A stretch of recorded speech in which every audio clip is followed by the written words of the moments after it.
Olá pessoal, seja mais uma vez muito bem-vindo ao podcast da plataforma Redigir. Hoje a gente vai falar sobre o seguinte tema: bullying, os limites entre a brincadeira e a agressão. Eu sou o Gustavo Fechos e estamos aqui hoje, mais uma vez, com a professora Gislaine Boazzi. No nosso programa de hoje a gente vai dividir aqui em 3 blocos a nossa discussão. No primeiro deles a gente fala sobre tema, tese, projeto de texto, repertório sociocultural, para que no segundo bloco a gente tenha a oportunidade de aprofundar a discussão e tratar mais pormenorizadamente a respeito dos aspectos que envolvem aí a argumentação. No terceiro e último bloco a gente fala sobre proposta de intervenção social, como resolver esse problema. Antes de a gente começar, fica já o convite para você assinar o nosso podcast no seu tocador de preferência. Então, vamos lá.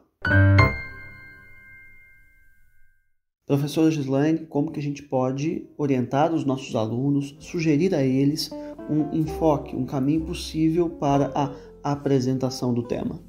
Gustavo, muito legal estar aqui com vocês novamente. Para apresentar o tema, vamos lembrar, o bullying sempre existiu, ainda que hoje a roupagem, o nome seja novo. Estudiosos, pedagogos do século XXI falam na pandemia de bullying. Em tempos em que tantas outras pandemias atormentam as pessoas, é preciso considerar mais essa, a pandemia de bullying. Ok, tema apresentado. Agora, os argumentos com os quais a gente pode trabalhar para o enfrentamento deste recorte temático em específico, quais seriam? Entre tantos argumentos possíveis, Gustavo... Só uma observação rapidamente, que na hora de a gente escolher os argumentos, já que são muitos mesmo, a gente precisa fazer uma escolha que nos favoreça, né? Afinal de contas, nunca vai dar para, em uma única redação, a gente trabalhar com todos os aspectos sobre os quais a gente sabe, a gente tem conhecimento acerca do tema. Daí a importância do planejamento, né? É verdade, Gustavo. E antes mesmo de mencionarmos os argumentos, talvez fosse oportuno, em algum canto da introdução, conceituar, definir a palavra bullying. Apesar de ser já bastante conhecida, trabalhar a seleção vocabular e caprichar numa construção frásica, eu acho que vai ficar bom. Então vamos lá. Bullying é a violência gratuita e reiterada, física ou psicológica, que parte de um agressor valentão em desfavor da vítima, quase sempre física e emocionalmente mais fraca. Não pode, em hipótese nenhuma, travestir-se de brincadeira. Ok, boa saída. Feita a definição, como que a gente pode agora ir lá para os argumentos? Como eu disse, Gustavo, existem muitas possibilidades de enfrentamento desse tema, mas para o que interessa a nossa discussão, vou abordar as consequências do bullying, como o baixo rendimento e a evasão escolares, não só da vítima, como também do agressor, situações que estão sem dúvida implicadas ao bullying.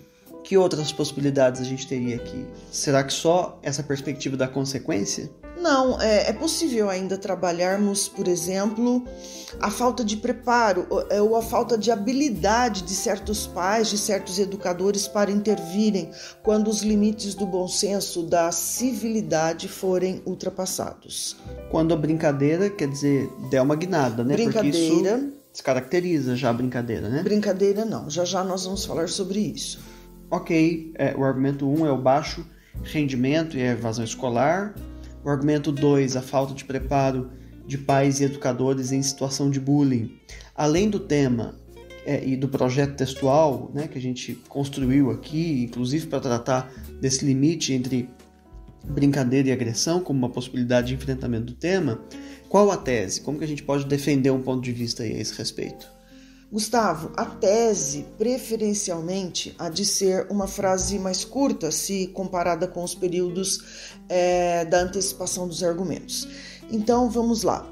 Bullying envolve comportamento. Parece-me que aqui fica bem aquela nossa tese multitemática, segundo a qual, quando o assunto envolve comportamento, a educação deve ser priorizada. Ainda que o repertório sociocultural caiba nos parágrafos de desenvolvimento e seja uma possibilidade, né, para essa parte do texto, o aluno também pode optar por deixá-lo na introdução. qual a sua sugestão, então, para um repertório ao mesmo tempo legitimado, pertinente e produtivo que a gente eventualmente possa trazer aqui para o parágrafo introdutório? Inúmeros filmes, séries, enredos, citações.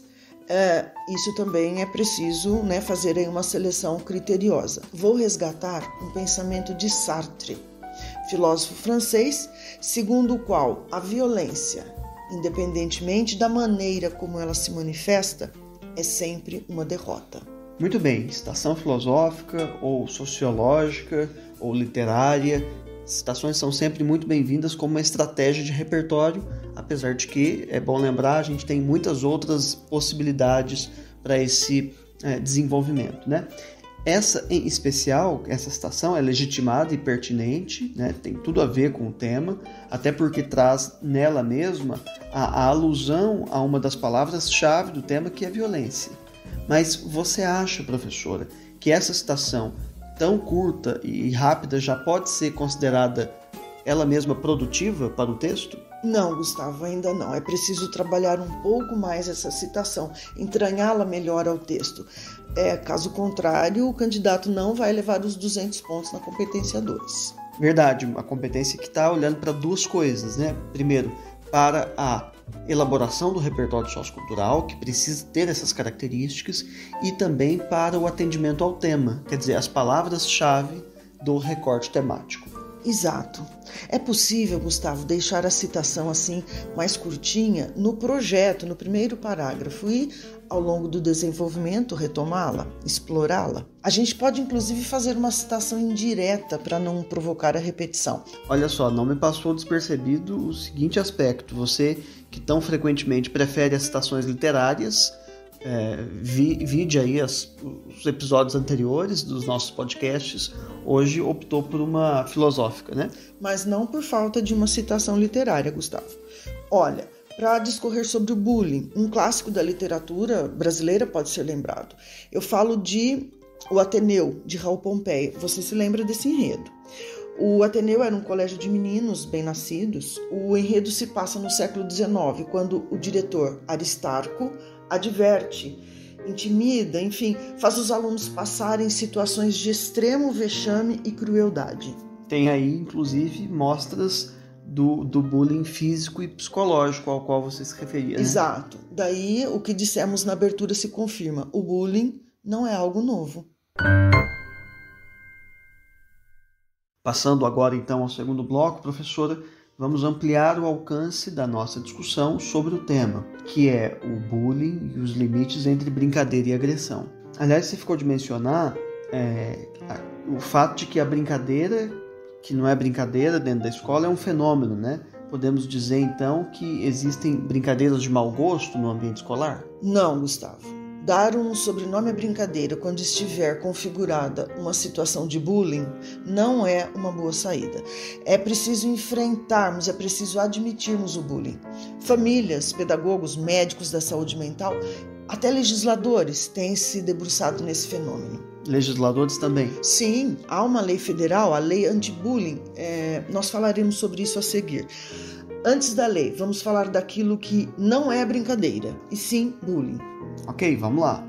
Na verdade, é engano da nossa parte achar que o bullying nasce brincadeira. Isso é uma desculpa.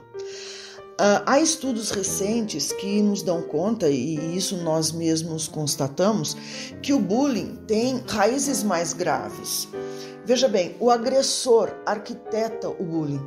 Perceba, Gustavo, considere-se brincadeira, piada, quando a cena ou o comentário é engraçado para todo mundo. Quando isso não acontece, já não se fala em brincadeira. Até porque não há graça nenhuma em ridicularizar um colega.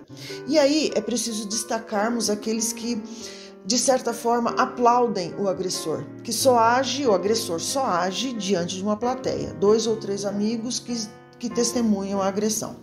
O agressor precisa dar essa demonstração de poder, né? Nesse contexto aí, está colocada essa relação. E daí que nem a vítima delata o agressor, nem quem testemunhou, quem viu a cena, todos intimidados, né? Delatar pode deixar o caminho aberto para novas agressões, para que essa pessoa que eventualmente fez lá a denúncia passe ela mesma a ser a vítima da próxima vez. E os números não mentem. Estudos apontam que 60% dos jovens entre 14 a 19 anos já sofreram bullying na escola. 47% desses casos resultaram em mortes. Perceba que por detrás, não só da vítima, como também do agressor, segundo esses mesmos levantamentos, há um baixo desempenho escolar, o que vai desaguar no desequilíbrio emocional e quase sempre ambos abandonam a escola, agressor e vítima. Porém, muito comumente joga-se luz apenas sobre a vítima, que precisa da atenção dos profissionais da saúde, tanto quanto o agressor, que muitas vezes traz consigo algum transtorno emocional. É certo, Gustavo, que situações como essas causam um alto nível de sofrimento psíquico e daí a violência. Nesse caso específico, a violência física. Casos de massacres, chacinas dentro de escola, inclusive, podem ter como pano de fundo situações de bullying que foram vividas num passado não muito remoto pelo autor da chacina. Lamentavelmente não faltam exemplos, né? Exato, Gustavo, os telejornais que o digam. Existem sim casos em que, numa atitude de revanche, as catástrofes acontecem. E você querendo chamar bullying de brincadeira? Brincadeira de mau gosto. Eu estava pensando que talvez pudesse ter essa conotação. Não, Gustavo, eu não concordo com você. Ok, deixando a brincadeira agora para lá. Pensemos no bullying físico, que é esse que se revela por meio de socos e empurrões, esses meninos aí na escola, né? Esse corpo a corpo. E o bullying psicológico, que é o bullying verbal. Gustavo, a agressão física vai além de socos e pontapés. Passa pelo roubo, pelo dano de pertences da vítima. Isso sem contar quando de repente a mochila do menino some, né? Verdade. E o bullying verbal ou psicológico é aquela coleção de apelidos, insultos, ofensas de caráter racista, homofóbico, religioso, socioeconômico e muitos etc. aí, né? O que vai levar a vítima à exclusão social, ao isolamento. Professora, lá no seu projeto de texto, você falou da falta de preparo dos pais ou mesmo dos educadores para lidarem com essa problemática. Não é arriscado colocar o educador como, de certo modo, responsável pela formação, pela educação da criança, do adolescente? Eu ouvi dizer, não sei se já ouviu falar também, que a educação vem do berço, né? De fato, Gustavo, a educação vem do berço. Mas o que dizer da criança, do adolescente que, ao abrirem os olhos, vem, isso quando vem, apenas o berço? Agora me refiro às crianças que não são assistidas pelos pais, por conta de... os motivos são inumeráveis. Eu quero chegar à constatação de que hoje uma criança e um adolescente, em tese, passam mais tempo na escola do que em casa. Ficam mais tempo com o professor do que com a mãe.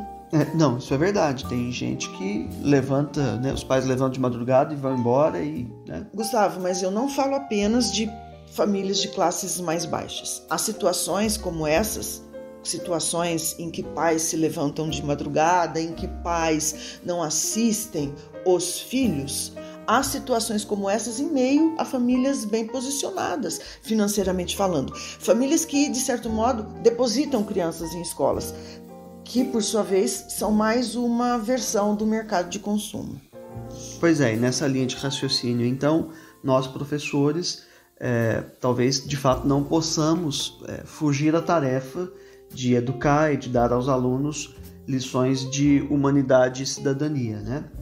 Bom, um outro aspecto sobre o qual você também trouxe aí e falou foi sobre legislação, né? Então, há leis suficientes para capacitar escolas para combater o bullying? A legislação está falando especificamente sobre isso? Gustavo, existe uma lei federal de 2015 que institui o programa de combate ao bullying, a chamada Lei Anti-Bullying. Esse programa atribui às escolas, aos clubes e às demais agremiações recreativas o dever de assegurar medidas de conscientização, prevenção e combate ao bullying. Um dispositivo que, afinal, está demorando para sair do papel, né? Outro, não é? Tem razão. Mas está vindo aí a reforma do ensino básico, que pretende inserir a competência projeto de vida, cujo conteúdo, você sabe, vai abarcar também esses pressupostos formativos. Sem dúvida, Gustavo, é preciso ressaltar a importância dos educadores na formação cidadã, com vista, inclusive, à prevenção, à intermediação e, por que não dizer, na solução de situações em que o agressor põe em risco toda a harmonia e a segurança que se espera de uma escola. Veja bem, estar em sala de aula requer algo para além do conteúdo programático. Há outras esferas da educação com que nos preocuparmos. Uma questão, professor, dificilmente um agressor provoca outro agressor, né? Porque enfrentar e agredir, eu abro aspas, o fraco e não o forte. Gustavo, é característica do bullying essa disparidade de poder, de força entre vítima e agressor. O agressor geralmente tem certa vantagem física. Essa é uma das marcas do bullying. E é mais uma prova de que o bullying é intencional, é seletivo. Veja bem, brincar, a gente brinca com todos. Magrinhos, gordinhos, altos, baixos, pobres, ricos. O bullying é algo arquitetado contra o diferente, o tímido, aquele que o agressor conhece bem e sabe que é uma presa fácil, vai derrubá-lo, ofendê-lo, ridicularizá-lo. Muito bem, passamos então para o terceiro e último bloco, no qual a gente fala sobre proposta de intervenção social. Lá no Enem, no último parágrafo, a gente precisa apresentar agente, ação, modo, meio, efeito e detalhamento de pelo menos um desses elementos válidos. Então, vamos lá, professora, como que a gente pode sugerir aos nossos ouvintes um caminho para propostas de intervenção social? Ok, Gustavo, eu vou fazer a leitura da minha proposta de solução. Portanto, é necessário que Estado e sociedade armem-se em defesa da formação educacional e cidadã. Assim, o MEC deve capacitar melhor os profissionais da educação para lidarem com o problema, por meio de cursos de extensão desenvolvidos por especialistas da área da psicopedagogia, a serem ministrados obrigatória e periodicamente.